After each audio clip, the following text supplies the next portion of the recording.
Hey guys, this is Preeti. Welcome back to my channel. दोस्तों आज हम बात करने वाले हैं एक 2024 रिलीज्ड हॉलीवुड मिस्ट्री थ्रिलर के बारे में जिसका नाम है the man in the guest house. इस कहानी की शुरुआत होती है एक मैरिड कपल एशली और ब्रैंडन को दिखाते हुए जो एक पॉश रेस्टोरेंट में गए थे अपना 10th एनिवर्सरी सेलिब्रेट करने। अब वो लोग डिनर एंजॉय तो कर रहे थे, लेकिन उनके बातों से हमें पता चलता है कि वो लोग एक्चुअली ऐसे सिचुएशन में है नहीं कि इस तरह के किसी फैंसी डेट को अफोर्ड कर सके। पिछले कुछ दिनों से ये कपल फाइनेंशियल क्राइसिस से जो गुजर रहा है, मेनली जब से एशली ने अपना जॉब छोड़ा है तब से उनकी दिक्कतें बढ़ चुकी है। ब्रैंडन एक फिटनेस कोच है और वो अपने तरफ से कोशिश कर रहा है, बट स्टिल सब कुछ पहले की तरह स्मूथ नहीं रहा। ऐसे में एशली ब्रैंडन को एक प्रपोजल देती है कि क्यों ना वो लोग अपने घर के बैक साइड में जो गेस्ट हाउस है उसे रेंट पर दे दे। वो एक कम्प्लीटली सेपरेट यूनिट है तो उन्हें कोई प्रॉब्लम नहीं होगी, ऊपर से कुछ एक्स्ट्रा इनकम भी हो जाएगा। एक्चुअली वो लोग इस बात पर पहले भी डिस्कस कर चुके थे, लेकिन ब्रैंडन कभी राजी नहीं हुआ। अपने प्रॉपर्टी में किसी अननोन पर्सन को अलाउ करने का मतलब है अपने प्राइवेसी को कंप्रोमाइज करना। वो इस आइडिया से कंफर्टेबल नहीं था बिल्कुल भी। लेकिन एशली उससे प्रॉमिस करती है कि जब तक उसे जॉब न मिल जाए सिर्फ तब तक ही वो लोग इसे कंटिन्यू करेंगे, उससे ज्यादा नहीं। एट लास्ट ब्रैंडन को उसके जिद के सामने हार मानना ही पड़ता है, क्योंकि सच में उन्हें पैसों की जरूरत तो थी ही। और इस बात पे खुशी खुशी जब दोनों घर लौटने ही लगे थे तभी एक और हादसा होता है। एक आदमी से मुलाकात होती है उनकी जिनका नाम था क्ले मॉरिस, और वो कभी एशली का बॉस हुआ करता था। क्ले बहुत ही चीयरफुली ग्रीट करता है एशली को और उसे कंपनी में वापस ज्वाइन करने का ऑफर भी देता है, लेकिन न जाने क्यों एशली उनके मुंह पर ना कर देती है। एक्सक्यूज देती है कि वो लोग अभी अपने गेस्ट हाउस को रेंट पर देने की सोच रहे हैं तो उसी रेनोवेशन में बिजी है वो, जबकि ये बात वो भी भली भांति जानती थी कि ये एक टेम्पररी सोल्यूशन है, जॉब तो उसे अभी भी ढूंढना है। दूसरी तरफ ब्रैंडन जो सब कुछ सुन रहा था वो समझ नहीं पाता एशली को इस क्ले के ऑफिस में जॉब करने से क्या दिक्कत है, स्पेशली जब बॉस खुद इतना अप्रिशिएट कर रहा हो उसे। हाँ, एशली ने एक बार कहा था कि उस जॉब में उसे बहुत सफोकेटेड फील होता है, तो ब्रैंडन ने भी उसे सपोर्ट किया। आफ्टर ऑल उसके लिए एशली का खुश रहना ही सबसे ज्यादा इम्पोर्टेंट जो है। इनफैक्ट मिली उसी को खुश करने के लिए ही तो अगले दिन ब्रैंडन अपने गेस्ट हाउस को रेनोवेट करने में उसकी मदद भी करता है। वो लोग हमेशा से इस जगह को as a store room use करते आ रहे हैं, तो अंदर की हालत बहुत खराब थी, फिर भी दोनों मिलकर संभाल लेते हैं किसी तरह, और 2 दिन के अंदर ही सारा सेटअप कंप्लीट करके वेबसाइट पे पिक्चर भी अपलोड कर देते हैं। और इस प्रोसेस में उनकी मदद करती है शेली, एशली की बेस्ट फ्रेंड। उन्हें एप्लीकेशन तो मिला था कई लोगों से, लेकिन उन्हें सबसे ज्यादा पसंद आता है डैन नाम का एक लड़का, डैन हैंसन। वो एक स्टूडेंट था, अकेले रहने वाला था और सिर्फ उसे ही लॉन्ग टर्म रेंटल चाहिए था, विच मीन्स फिक्स्ड इनकम। तो एशली उसे ही मिलने बुलाती है एंड थैंकफुली डैन को पहली नजर में ही उनका घर पसंद भी आ जाता है। इनफैक्ट वो तो 1 हफ्ते के अंदर शिफ्ट भी कर जाता है।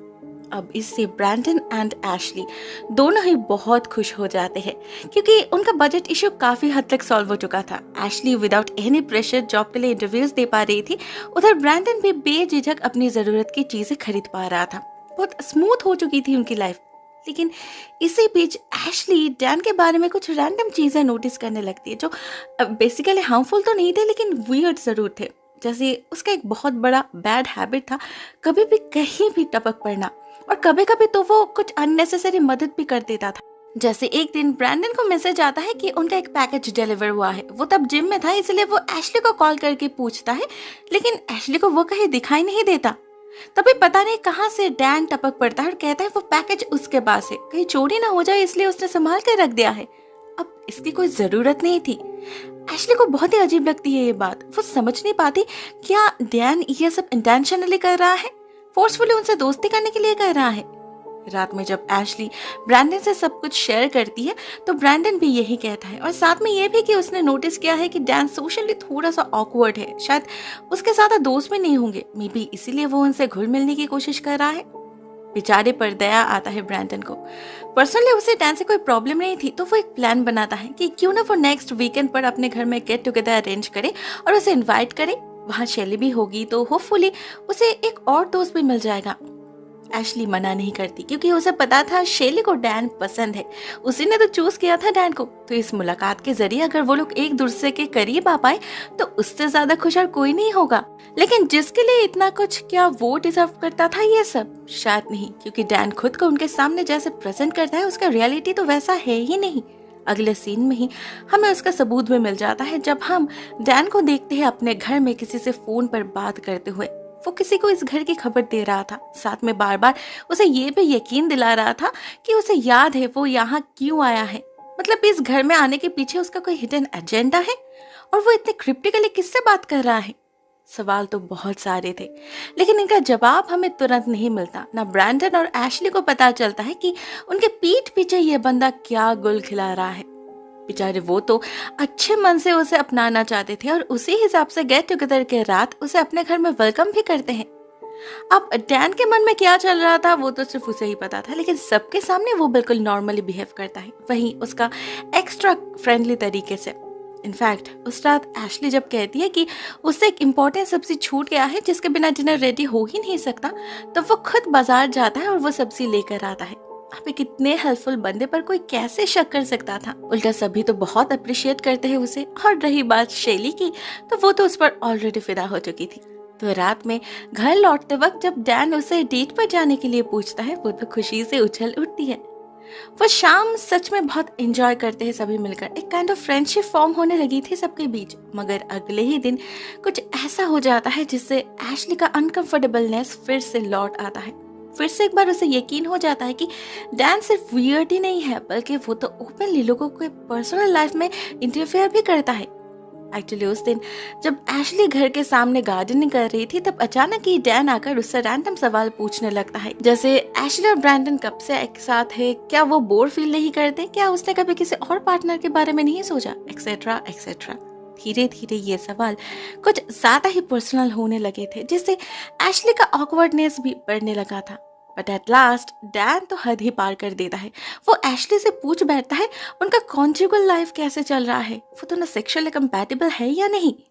इसे सुनकर एशली और वहां रुक नहीं पाती, बहाना बनाकर घर के अंदर भाग जाती है। मगर डैन को तो कोई फर्क ही नहीं पड़ता।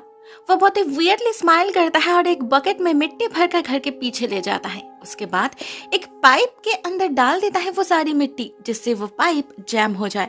अब ये किस चीज का पाइप है वो तो हमें नहीं पता, लेकिन श्योरली इस बंदे को पता है और उसने जानबूझकर ही ऐसा किया है। कुछ तो चल रहा था उसके दिमाग में। एटलीस्ट उसके फेस पर जो इविल स्माइल था वो उसी तरफ इशारा कर रहा था।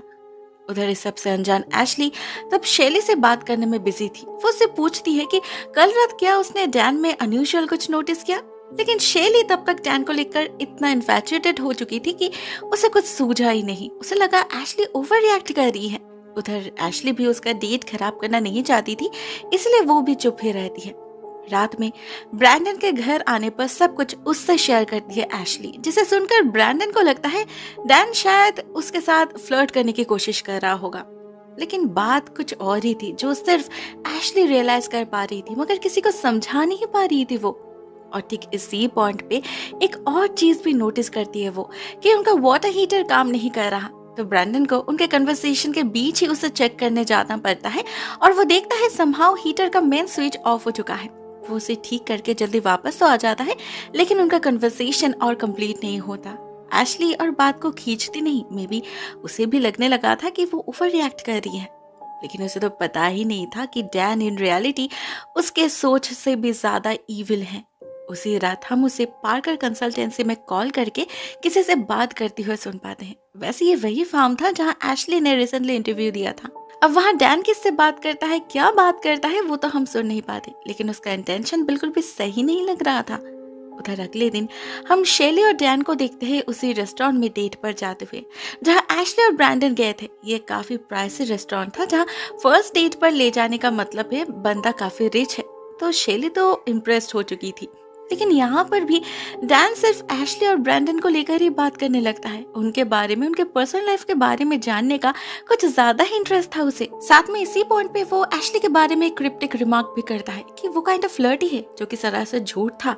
शेली भी इनिशियली यकीन तो नहीं कर पाती, लेकिन अपने दिमाग से कम्प्लीटली बात को निकाल भी नहीं पाती वो। और एग्जैक्टली यही तो डैन चाहता था। उसके साथ एशली का रिश्ता खराब करना जो उसने कर दिया था। दूसरी तरफ उसी दिन वो ब्रैंडन के जिम में भी जाकर हाजिर हो जाता है। कहता है उसे मसल बनाना है, लेकिन उसका असली इंटेंशन तो ब्रैंडन पर नजर रखना था।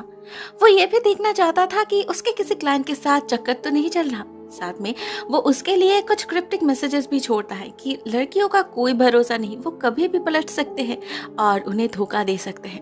मगर ये बात उसने ब्रैंडन से क्यों कहा? क्या उसका इशारा एशली की तरफ था?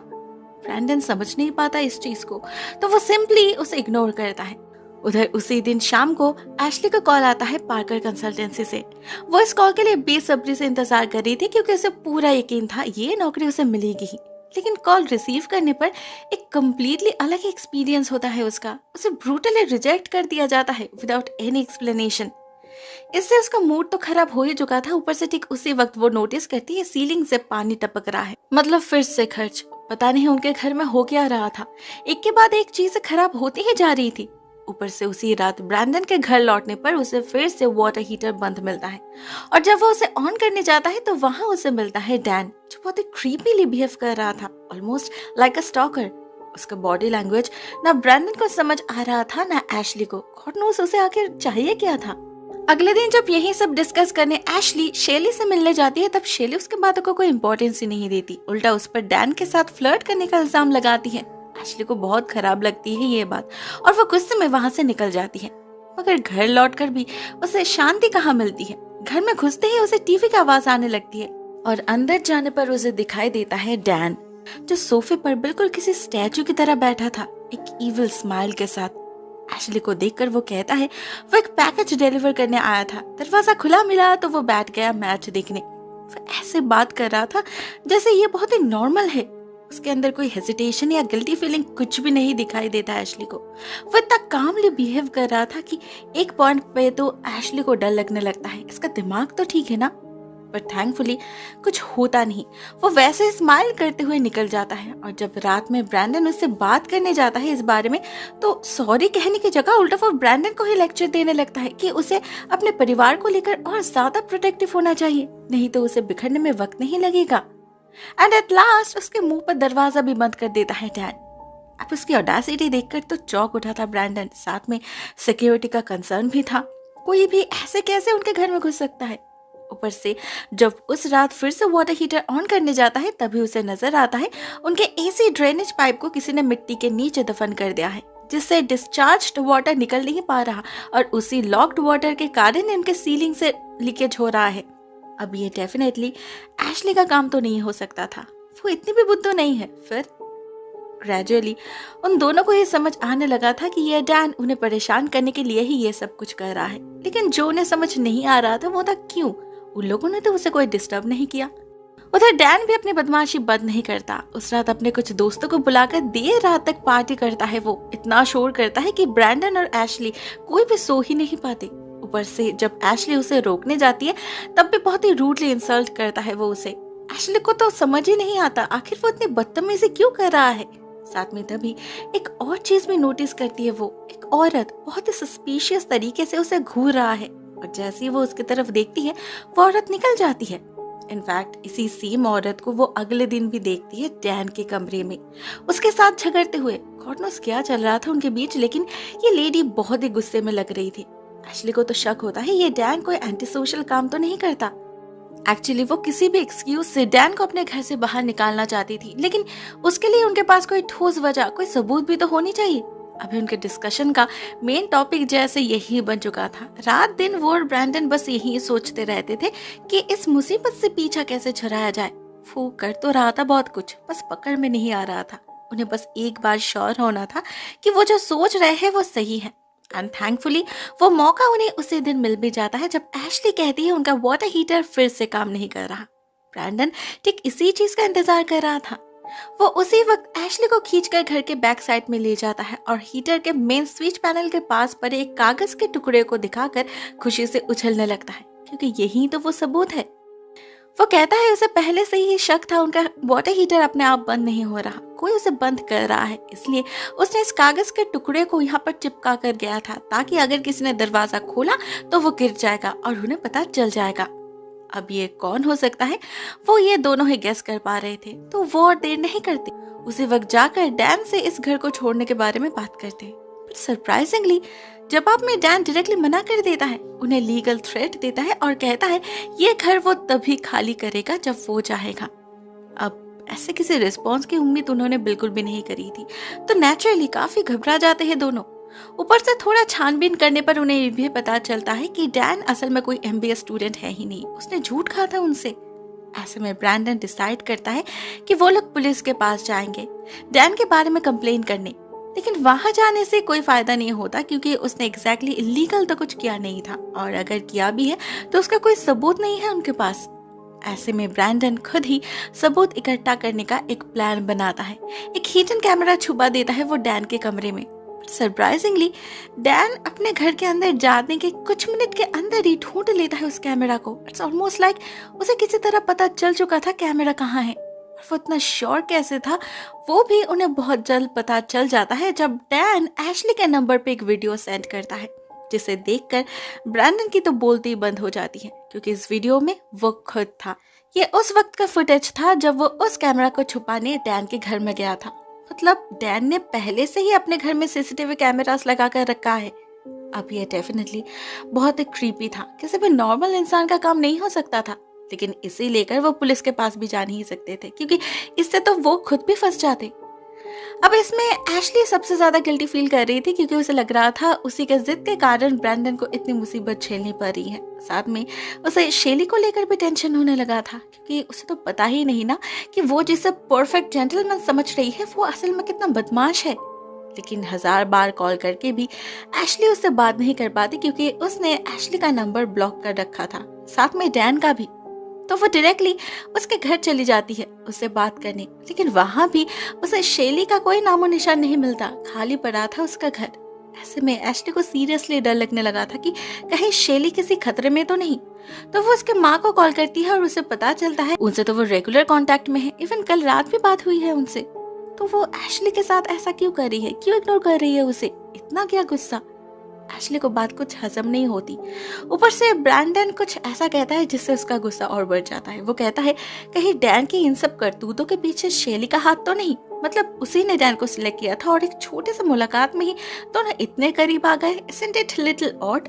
ब्रैंडन को लग रहा था शेली शायद एशली से जेलस है, इसीलिए उसका ड्रीम लाइफ बर्बाद करने के लिए उसी ने डैन को प्लॉट किया है। मगर वो कितना गलत है वो उन्हें उसी दिन पता लग जाता है जब शेली खुद उनसे मिलने आती है। वो कहती है उसने डैन से ब्रेकअप कर लिया है, उसके एक्सेंट्रिक बिहेवियर से तंग आ चुकी है वो, और तो और उसी ने तो एशली और ब्रैंडन का नंबर भी ब्लॉक किया था। अब इससे उनकी दोस्ती तो नॉर्मल हो जाती है, लेकिन इससे डैन के प्लान में कोई फर्क नहीं पड़ता। इनफैक्ट वो तो ग्रेजुअली और ज्यादा डेंजरस होता जा रहा था। नेक्स्ट डे एशली को उसके नंबर से एक मैसेज मिलता है जिसमें उसके और ब्रैंडन के पर्सनल मोमेंट कैप्चर्ड थे। मतलब उसने सिर्फ गेस्ट हाउस में ही नहीं बल्कि उनके घर में भी कैमरा लगाया था। एशली उसी वक्त अपने बेडरूम में जाकर उस कैमरा को ढूंढ निकालती है और उसे डिस्ट्रॉय कर देती है, लेकिन इससे होता कुछ नहीं। उल्टा डैन उसे कॉल करके धमकी देता है कि अगर उसने इस वीडियो के बारे में किसी को भी बताया तो वो ये वीडियो पब्लिक कर देगा। इससे एशली बहुत ज्यादा टेंशन में पड़ जाती है। अपने घर में भी सेफ फील नहीं कर रही थी वो, तो वो सबसे पहले अपने घर के लॉक्स चेंज करती है और फिर ढूंढने लगती है कहीं और कोई कैमरा छुपा है या नहीं। उधर उसी दिन फिर से एशली को वो व्हाइट कार दिखती है अपने घर के बाहर, तो वो उसका पीछा करने लगती है। पता चलता है उसको चलाने वाली का नाम है मिर्ना हैंसन और वो डैन की माँ है। लेकिन जब एशली उन्हें उनके बेटे के बारे में कंप्लेन करती है वो यकीन ही नहीं करती। एशली फिर से कहती है क्या वो श्योर है डैन नॉर्मल है, उसमें कोई प्रॉब्लम नहीं। तब मिर्ना कहती है उनका बेटा वैसे तो बहुत अच्छा है, लेकिन उनके और उनके पति के डिवोर्स के वक्त बहुत स्ट्रेस पड़ा था उस पर, इसीलिए मेंटली थोड़ा डिस्टर्ब्ड है वो। एक्चुअली डिवोर्स के पहले कुछ दिन बहुत ही हार्श था उनके लिए। उनका प्यारा सा परिवार टूट चुका था। उनके पति किसी और लड़की के चक्कर में उन्हें इग्नोर करने लगा था, झूठ कहने लगा था उनके मुंह पर। इवन अपने बेटे को भी समय नहीं देता था वो। उनकी जिंदगी नरक बन चुकी थी, तो उसका कुछ इफेक्ट तो रहेगा ही ना। मीना उस लड़की को कभी माफ नहीं करेगी, बदला लेके रहेगी उससे। जिस नरक के आग में उन्हें तबाह होना पड़ा था उसे भी उसी आग में जलना पड़ेगा। एशली उसके बातों को समझ तो रही थी, लेकिन उन्हें कंसोल करने का सही वर्ड उसके डिक्शनरी में नहीं था। वो कुछ भी कहे मीना बहुत ही अजीब तरीके से हंसने लगी थी। और वैसे भी एशली को तो ये समझ नहीं आ रहा था वो उसे ये सब क्यों सुना रही है, उसके साथ इन सब का क्या ताल्लुक। इसका जवाब मिर्ना नहीं देती, डायरेक्टली उसे वहां से जाने के लिए कह देती है। उधर घर लौट के एशली सब कुछ शैली से डिस्कस करती है और बार बार बस यही कहने लगती है कि मे बी ये उसका कर्मा है, ब्रैंडन से झूठ बोलने का नतीजा भुगतना पड़ रहा है उसे।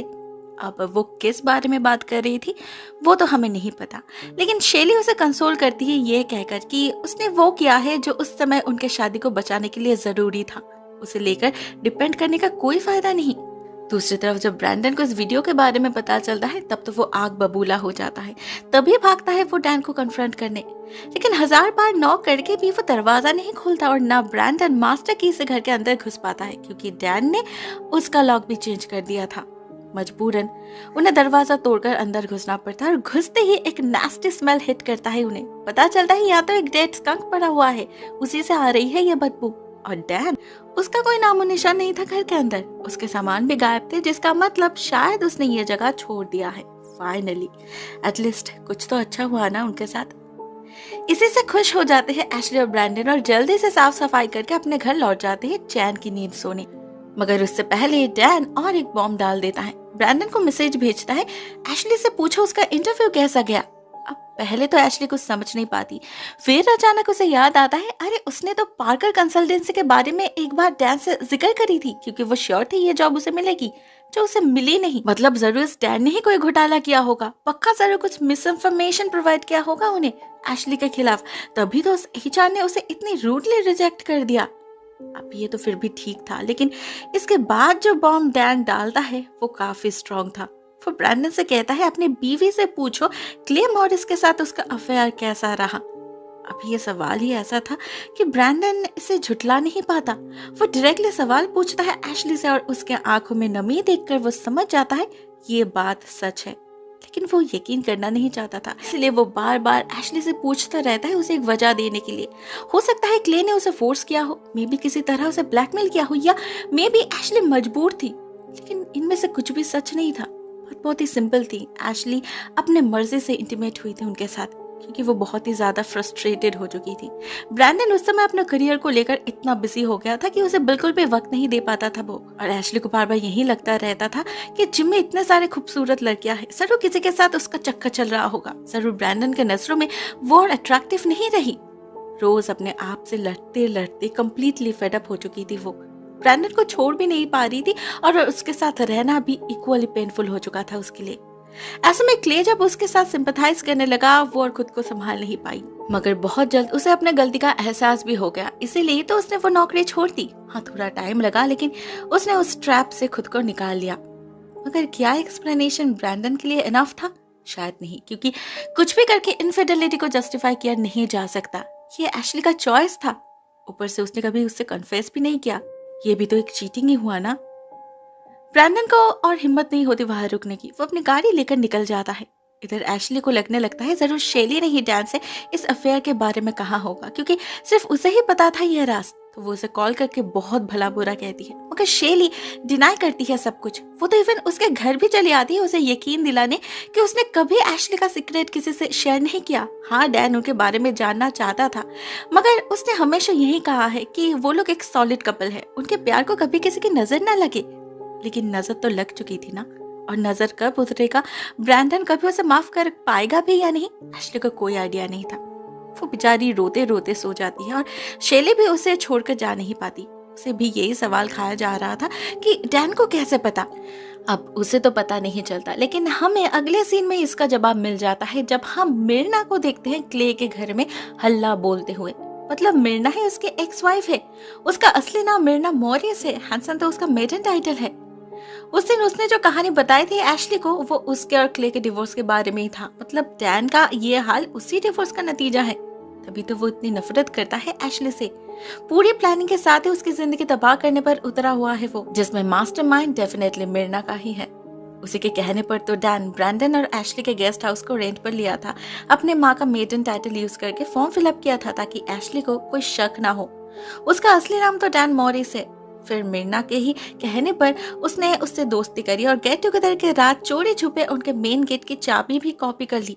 फिर उनके एब्सेंस में घर में घुसकर कैमरा फिट करना, ये भी शायद मिर्ना का ही आइडिया था। एशली ने जैसे उसका प्राइवेट लाइफ इन्वेट किया था, ये उसी का बदला था। साथ में डैन के उल्टे सीधे सवाल तो थे ही, जो असल में एशली का गिल्टी फीलिंग उसके कॉन्शियंस को पोक करने के लिए था। लेकिन क्या सिर्फ उसे परेशान करके ही शांति मिलेगी उन्हें? नहीं, अभी तो क्लाइमैक्स बाकी था, जिसमें हम डैन को देखते हैं चोरी छुपे एशली के कमरे में एंटर करते हुए। उसका इरादा उसे किडनैप करने का था। उधर क्ले भी शायद ऐसा ही कुछ गैस किया था, इसीलिए वो एशली को मैसेज भेजता है सावधान रहने के लिए। लेकिन तब तक डैन ने हमला कर दिया था एशली पर।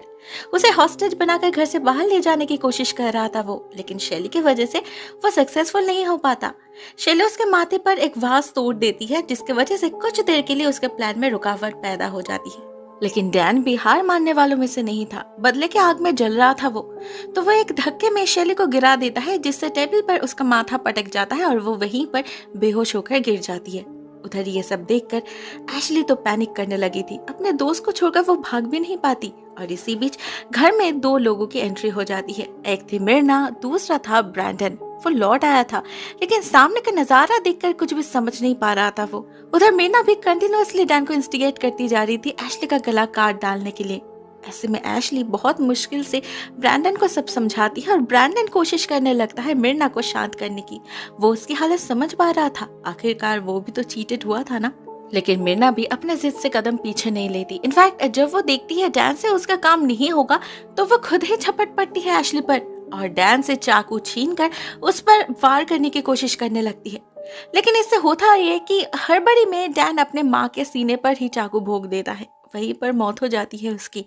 इससे डैन एशली को छोड़कर भागता है अपने माँ के पास और एशली को छुटकारा मिल जाता है। फाइनली पुलिस बुलाई जाती है और डैन बहुत ही इजीली सब कुछ कन्फेस भी कर देता है। आखिरकार सबको वही मिलता है जो वो डिजर्व करते हैं। And at the ending scene हम एशली और ब्रैंडन को देखते हैं फिर से अपने लाइफ को रिस्टार्ट करते हुए। उनके बीच का सारा मिसअंडरस्टैंडिंग खत्म हो चुका था, इस प्रॉमिस के साथ कि इन फ्यूचर वो लोग कभी एक दूसरे से कुछ भी नहीं छुपाएंगे, हर सिचुएशन में साथ देंगे एक दूसरे का और फालतू का शक तो बिल्कुल भी नहीं करेंगे। आखिर ऐसे ही तो वो एक हैप्पीली मैरिड कपल बने रह पाएंगे ना। The end. दोस्तों, ये कहानी यहीं पर एंड हो जाती है। आई होप आपको ये कहानी पसंद आई होगी। कमेंट सेक्शन में अपनी थॉट्स शेयर जरूर करना। आज के लिए बस इतना ही दोस्तों। Thank you so much for watching this video. बहुत जल्द मिलते हैं किसी अन्य वीडियो के साथ। तब तक के लिए टेक केयर। टाटा।